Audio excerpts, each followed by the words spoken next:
West has a plan to squeeze even more money out of Africa, and they're calling it Tax Collectors Without Borders. And so what they're doing is that they're training hundreds of thousands of tax collectors that aren't loyal to any one country in Africa, and they're providing those as resources so that the African governments can tax their own citizens more effectively. It's basically a 1-2 punch. The first thing that they did through the IMF and the World Bank was they got African countries in a lot of debt, and the cost of servicing that debt started to eat up almost all of the government revenue in many of the African countries. And the Western world came in and said, hey, what if we train tax collectors for you and offer all of our advanced analytical tools that we use to tax people in the Western world? And if you do these tax reforms that we propose, we'll give you even more loans so that you can do your big projects, or maybe you can get that chalet in Switzerland. But unlike the Western world where the tax money might actually find itself circulating in the economy, because they set up these African nations in a lot of debt, the money that they collect from this increased tax revenue is just going to get shot out into the Western world, which is something that even the colonialists of the 1700s couldn't have dreamed would happen. So is there anything that can be done about this? My recommendation is, if you're an African leader, even though it's hard, hit block on the World Bank, hit block on the IMF, and just don't do business with these people in the future. So I'm not trying to be negative. Africa is not falling, particularly not Nigeria. Do you see how many Western businesses want to get into Nigeria? How many financial institutions want to kind of set their mark on the country? And the reason for that is that Nigeria has a very young, very well-educated population.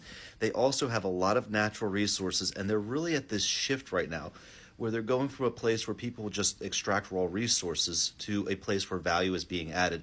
Now, I understand where regular people in Africa have some frustrations, because as the manufacturing has grown rapidly in Africa, as a lot of these economic developments have taken place, this hasn't really benefited the regular people, at least not yet. But the idea that Africa is falling is kind of, I just don't really see it. And again, I'm looking at it from a macroeconomic point of view.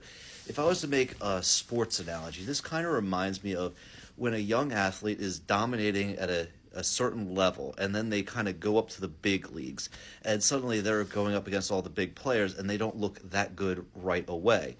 But as they stay on the big stage, their talent turns to experience, and they start to do better and better. And that's particularly what I'm going to see happening in West Africa and in Nigeria. So as your businesses that are Nigerian-based and Nigerian-owned start to take bigger market shares in the industry, they're going to start to hire local people. That's going to increase wages, which is going to make the real estate markets better for investors, and it's a cyclical effect. I don't get into the politics of Africa, but there's going to be, in any country, there's going to be times when you have a really good leader. There's going to be times when you have a leader that, hey, you wish you didn't have them. But regardless, the country is going to go forward regardless of whoever is sitting in the big chair.